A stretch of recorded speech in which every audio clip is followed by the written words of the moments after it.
नमस्कार साथियों, आशा करता हूँ सभी लोग मस्त शानदार जिंदाबाद होंगे। दोस्त, जो मेरे भाई बहन 25 अगस्त का सेकंड मीटिंग का उत्तर प्रदेश पुलिस का एग्ज़ाम दे करके आए हैं, उनके लिए यह सेशन इम्पोर्टेंट है, क्योंकि इसमें जो पेपर हुआ है उसका मैं एनालिसिस करने वाला हूँ, वो भी जीएस पार्ट का। जीएस में लगभग 36 क्वेश्चन आए हुए हैं इस बार, 30 से लेकर के 35 क्वेश्चन आए हुए हैं इस बार सेकंड मीटिंग वाले में, 25 अगस्त वाले में। इनका मैं विस्तृत रूप से सॉल्यूशन और एनालिसिस करूंगा। आप पेपर लेके बैठ जाएं और अपना मिला लें आपने कितने क्वेश्चन सही किए हैं, इतना कहूंगा मित्र।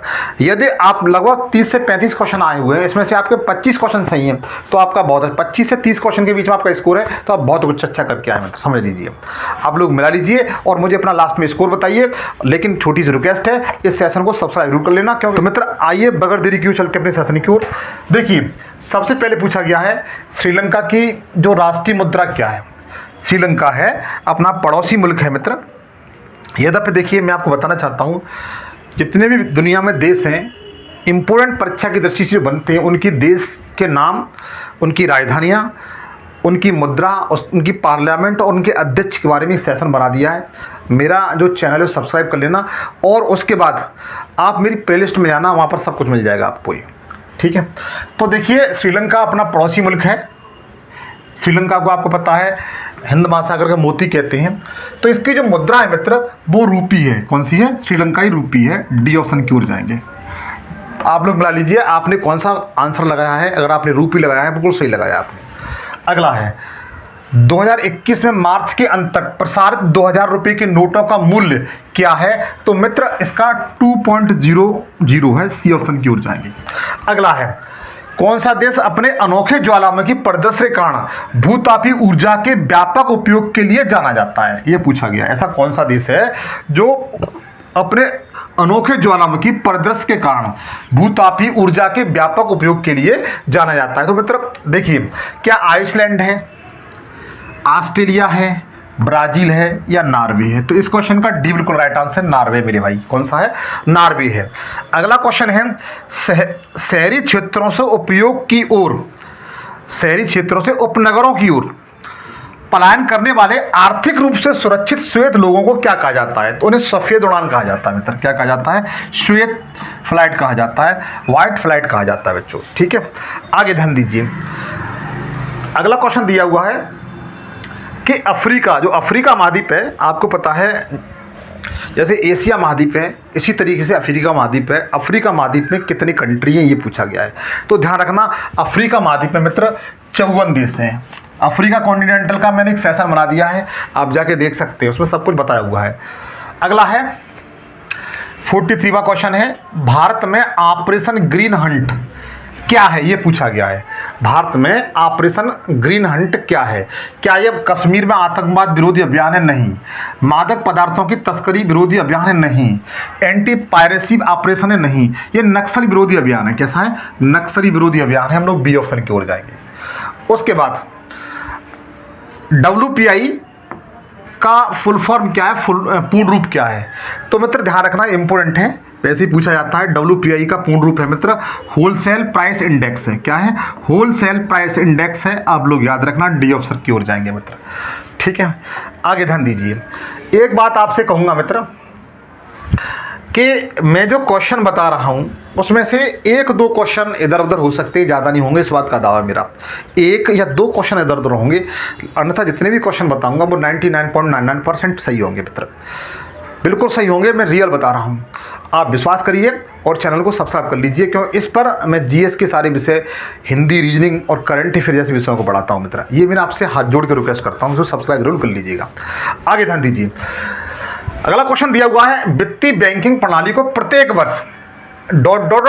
करोड़ आधार मुद्रा के संदर्भ में अतिरिक्त बढ़ावा मिलेगा।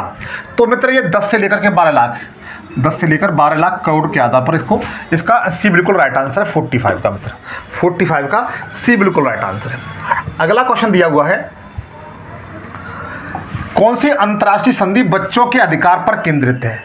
कौन सी अंतर्राष्ट्रीय संधि है जो बच्चों के अधिकार पर केंद्रित है? तो इस पर CRC है। कौन सी है? CRC है। आप लोग मिला लीजिए, 20 का बिल्कुल राइट आंसर। मैं मित्र इसका एक्सप्लेनेशन इसलिए नहीं कर रहा हूँ ताकि आपका कम समय में आप इतना गेन कर ले जाओ। अगला दिया हुआ है, कौन सी कंपनी भारतीय गैस एक्सचेंज पर घरेलू गैस का व्यापार करने वाली भारत की पहली कंपनी बन गई है? तो मित्र ये तेल और प्राकृतिक गैस लिमिटेड है, ठीक है, जैसे ONGC कहते हैं। मतलब सी बिल्कुल राइट आंसर है इसका, सी इसका बिल्कुल राइट आंसर है। आप लोग देख सकते हैं। आगे ध्यान दीजिए, 48वां क्वेश्चन दिया हुआ है GS का। सार्क जिसे south Asian association research cooperation कहा जाता है, तो पूछा गया है इसका मतलब क्या है? तो इसका मतलब होता है साउथ ईस्ट एसोसिएशन, एशियाई एसोसिएशन फॉर रीजनल कोऑपरेशन। इसका मित्र सी बिल्कुल राइट आंसर है। इसकी फुल फॉर्म पूछी गई है, ठीक है। आपको बताना है इस सार्क में कितने देश शामिल है। आप कमेंट सेक्शन में मुझे बता दीजिए इसमें कितने देश शामिल हैं। लेकिन 48वां क्वेश्चन की जो सार्क है इसकी फुल फॉर्म क्या है? South east Asia association for regional cooperation इसकी फुल फॉर्म है बच्चों। आप लोग बेहतरीन तरीके से याद कर सकते हैं। देख लीजिए आप कौन सा क्वेश्चन करके आए आप खुद चेक कर सकते हैं। अगला दिया हुआ है, समीक्षकों द्वारा प्रशंसित नेटफ्लिक्स OTT रीजेज सीरीज दिल्ली क्राइम का निर्देशक किसे नियुक्त किया गया है? तो मित्र विशाल भारद्वाज को नियुक्त किया गया। हम लोग डी ऑप्शन की ओर जाएंगे। अगला दिया हुआ है, अर्थव्यवस्था में ITC का क्या मतलब होता है? अर्थव्यवस्था में ITC का फुल फॉर्म क्या है ये पूछा गया है। तो इंटरनल ट्रेड कॉमर्स होता है। डी ऑप्शन की ओर जाएंगे। क्या होता है? इंटरनल ट्रेड कॉमर्स होता है। डी ऑप्शन की ओर जाएंगे। आप लोग मिला लीजिए इसका क्वेश्चन का राइट आंसर क्या है। अगला क्वेश्चन दिया हुआ है, भारत में राष्ट्रीय दुग्ध दिवस किस महीने मनाया जाता है? भारत में राष्ट्रीय जो दुग्ध दिवस है वो किस महीने मनाया जाता है? तो ये नवंबर के महीने मनाया जाता है बच्चों। कब? नवंबर के महीने मनाया जाता है। आप लोग याद रखना, बी ऑप्शन की ओर जाएंगे। आप लोग देख लीजिए आप कौन सा करके आए और मुझे बताइए कि आपका सही है या गलत है। अगला क्वेश्चन आपकी स्क्रीन पे दिया हुआ है। आप लोगों से पूछा गया है कि राष्ट्रीय राजमार्ग अधिनियम जो 1956 है किस कर नीति पर लागू होता है? वर्तमान समय में किस कर नीति पर लागू होता है? तो 1956 मित्र टोल कर नीति पर। किस पर? टोल कर नीति पर लागू होता है। डी ऑप्शन की ओर जाएंगे बच्चों, ठीक।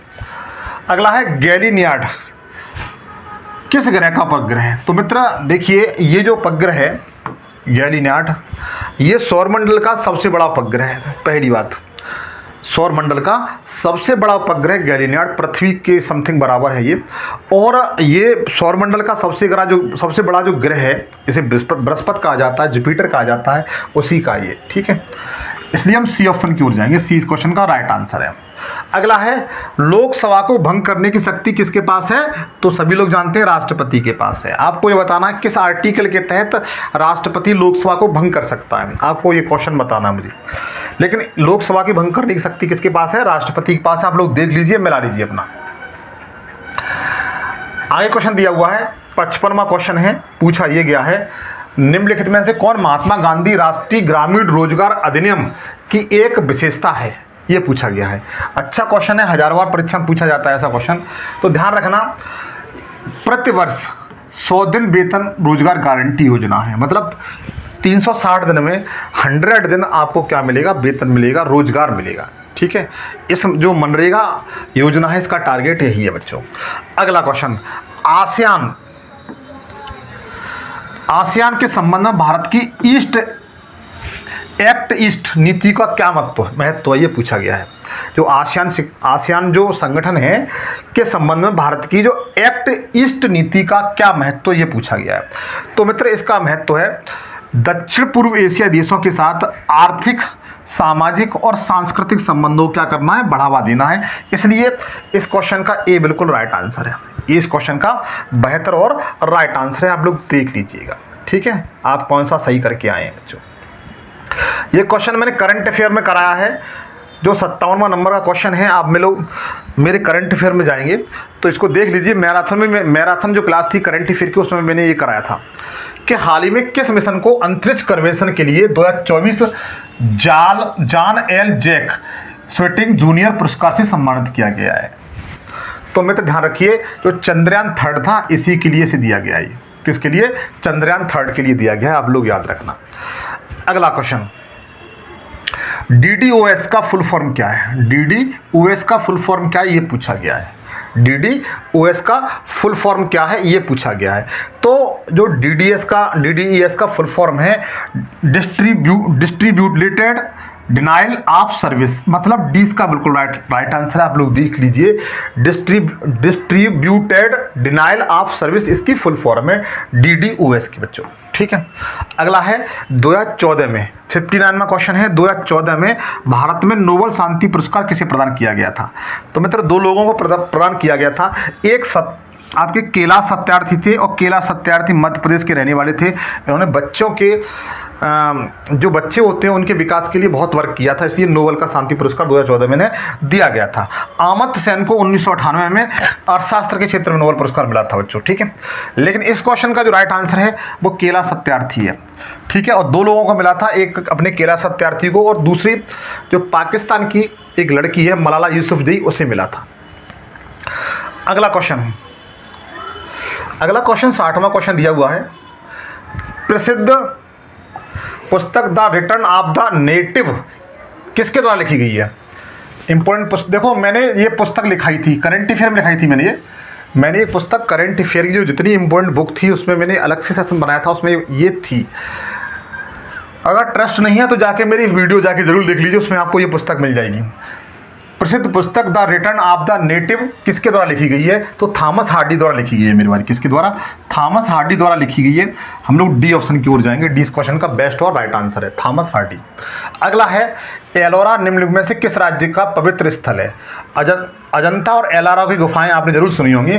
जो एलोरा की गुफाएं मित्र, यह महाराष्ट्र राज्य में, ठीक है, किसमें है? महाराष्ट्र राज्य में है। आप लोग ध्यान रखिए, एलोरा गुफा, अगर आपने महाराष्ट्र राज्य लगाया है एलोरा गुफा का तो आप बिल्कुल सही है। अगला है नीति विज्ञान कौन है? नीति विज्ञान कौन है? तो ध्यान दीजिए, इसमें वैज्ञानिक जो मनुष्य के व्यवहार का अध्ययन करते हैं, किसके? मनुष्य के व्यवहार का अध्ययन करते हैं, वो क्या कहलाते हैं? नीति विज्ञान कहलाते हैं बच्चों। ठीक है, आगे ध्यान दीजिए। 62वां क्वेश्चन मैंने बता दिया है, अब 63वां क्वेश्चन चलेगा। 63वां क्वेश्चन पूछा गया है, उत्तर प्रदेश से उत्पन्न कौन सा पारंपरिक नृत्य रूप अपनी नाटकीय कहानी कहने और जटिल फुटवर्क के लिए पहचाना जाता है?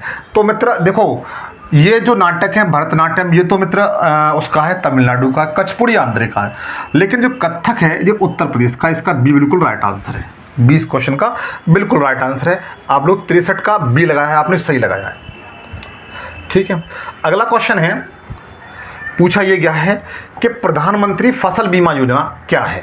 प्रधानमंत्री फसल बीमा योजना क्या है? तो मित्र जो प्रधानमंत्री फसल बीमा योजना है वो जैविक खेती प्रथाओं का समर्थन और बढ़ावा देती है, और स्थायी कृषि विधियों को अपनाने के लिए किसानों को क्या करती है? सब्सिडी देती है। इसलिए ए इसका बिल्कुल राइट आंसर है, ए क्वेश्चन का बिल्कुल राइट आंसर है। अगला क्वेश्चन, ट्विटर और इंस्टाग्राम जैसे सोशल मीडिया प्लेटफॉर्म पर वेरीफाइड अकाउंट क्या दर्शाता है? वेरीफाइड अकाउंट होता है वो क्या दर्शाता है? तो इसमें मित्र खाता एवं सार्वजनिक व्यक्ति या संगठन से संबंधित और प्रमाणित, ये ए इसका राइट आंसर है, ये इसका बेस्ट और राइट आंसर है। आप लोग देख लीजिएगा। ठीक है, 65वें का ए। अब आगे ध्यान दीजिए, अगला क्वेश्चन दिया हुआ है, मानव अधिकारों की सार्वभौमिक घोषणा कितनी भाषाओं में अनुवाद किया गया था? देखो मित्र, ये क्वेश्चन मैंने कराया था आपको, ये क्वेश्चन आपको कराया था। आप इस चैनल को सब्सक्राइब जरूर कर लीजिए, मैं रियल बता रहा हूँ। मैंने जो क्वेश्चन कराए लगभग 80% क्वेश्चन हूबहू आए हुए हैं। मैं इसका प्रमाण आपको दे दूंगा। अगर आप प्रमाण चाहिए तो आप मेरी प्लेलिस्ट में जाइए, चैनल को सब्सक्राइब करके वहाँ पर जाकर देख लीजिए, सब ये क्वेश्चन मिल जाएंगे। पूछा यह गया है, मानव अधिकारों को सार्वभौमिक घोषणा कितनी भाषाओं का अनुवाद किया गया है? तो मित्र इस क्वेश्चन का राइट आंसर सी सही है, 500 भाषाओं में। कितनी? 500 भाषाओं में। पूछा गया है कि रियल किस देश की मुद्रा है? रियल है वो किस देश की मुद्रा है? तो ब्राज़ील की है मेरे भाई। किसकी? ब्राज़ील की है। हम लोग ए ऑप्शन की ओर जाएंगे। जो रियल है वो ब्राज़ील की मुद्रा है, आप लोग ध्यान रखिए। अच्छा, भारत की जो लुक ईस्ट नीति है, भारत की लुक ईस्ट नीति का उद्देश्य क्या है? तो मित्र जो इसका जो उद्देश्य यह है कि पूर्वी एशिया देशों के साथ सांस्कृतिक आदान प्रदान और लोगों के बीच संपर्क बढ़ाना, इसका मोस्टली यही टारगेट है। ठीक है, भारत की लुक ईस्ट नीति के साथ। आगे ध्यान दीजिए, अगला क्वेश्चन है, पूछा ये गया है 1942 में भारत छोड़ो आंदोलन के समय भारत का वायसराय कौन था? तो लॉर्ड लिनलिथगो था। कौन था? लॉर्ड लिनलिथगो था। हजारों बार परीक्षा में क्वेश्चन पूछा गया बच्चों। अगला क्वेश्चन दिया हुआ है डॉट डॉट डॉट में कंप्यूटर में इनपुट से पहले या उसके दौरान डेटा बदलना शामिल है। बच्चों इसे आप खुद देख लेना, ये मुझे भी कभी कंफर्म नहीं है। आगे ध्यान दीजिए, ट्रेडमार्क, कॉपीराइट्स और पेटेंट्स ये क्या हैं? ये क्या है? तो मतलब ये स्थायी फिक्स संपत्ति होती है, बौद्धिक संपत्ति होती है। आप लोग ध्यान रखना, इसको डी ऑप्शन की ओर जाएंगे। डी इस क्वेश्चन का बिल्कुल राइट आंसर है। आगे ध्यान दीजिए, अगला क्वेश्चन दिया है 72, 72वां क्वेश्चन है मेरे भाई। 72वां क्वेश्चन इसमें दिया हुआ है, कौन सा देश 2021 में बिटकॉइन की कानूनी मुद्रा के रूप में उपयोग करने वाला पहला देश बना था? तो मित्र ये एल सल्वाडोर था। कौन सा? एल सल्वाडोर था। मैंने करा चुका हूँ, बी ऑप्शन की ओर जाइए। ठीक है, आप लोग देख लीजिए इस क्वेश्चन का राइट आंसर क्या है। अगला देश है, कौन सा देश प्रयोगशाला में नियंत्रण केंद्रीय संलयन प्राप्त करने वाला पहला देश बना था? तो मित्र ये जो काम किया था यूएसए ने काम किया था। डी इसका बिल्कुल राइट आंसर है। अगला है 74वां क्वेश्चन है, किस दिन धूम्रपान निषेध दिवस के रूप में मनाया जाता है? तो मित्र 1 मई को वैसे ही पता है हमको क्या मनाते हैं, धूम्रपान दिवस के रूप में मनाते हैं। तो मई का पहला दिन होता है वो डी बिल्कुल राइट आंसर है। 1 मई को हम लोग क्या मनाते हैं? धूम्रपान दिवस, धूम्रपान निषेध दिवस के रूप में सेलिब्रेट करते हैं। ठीक है, इसलिए डी इसका बिल्कुल राइट आंसर है बच्चों। ठीक है, 75वां क्वेश्चन की ओर चलते हैं। तो 75वां क्वेश्चन मित्र दिया हुआ है, भारत का सबसे बड़ा संग्रहालय कौन सा है? 75। तो मित्र भारत का सबसे बड़ा संग्रहालय है वो भारतीय संग्रहालय कलकत्ता वाला है। कौन सा? भारतीय संग्रहालय कलकत्ता वाला है। इसका डी बिल्कुल राइट आंसर है बच्चों। ठीक है, आप लोग मिला लीजिए और मुझे ये जरूर बताइए कि आपने कितने क्वेश्चन सही कर दिए। मैंने लगभग जो 36-35 क्वेश्चन बता दिए जीएस के, उसमें आपके कितने क्वेश्चन सही हैं आप खुद देख लीजिएगा। मैंने जो बताया उसमें से 1-2 क्वेश्चन इधर उधर हो सकता है, ज़्यादा नहीं होंगे भाई। ठीक है, ये मैंने क्वेश्चन बताए। तो मित्र ये सेशन आपको कैसा लगा आप मुझे कमेंट सेक्शन में बताएं और चैनल को प्लीज़ सब्सक्राइब जरूर कर लीजिए। ये मेरी आपसे रिक्वेस्ट है मित्र। नए सेशन में फिर आपसे मुलाकात होगी, तब तक के लिए जय हिंद, जय भारत।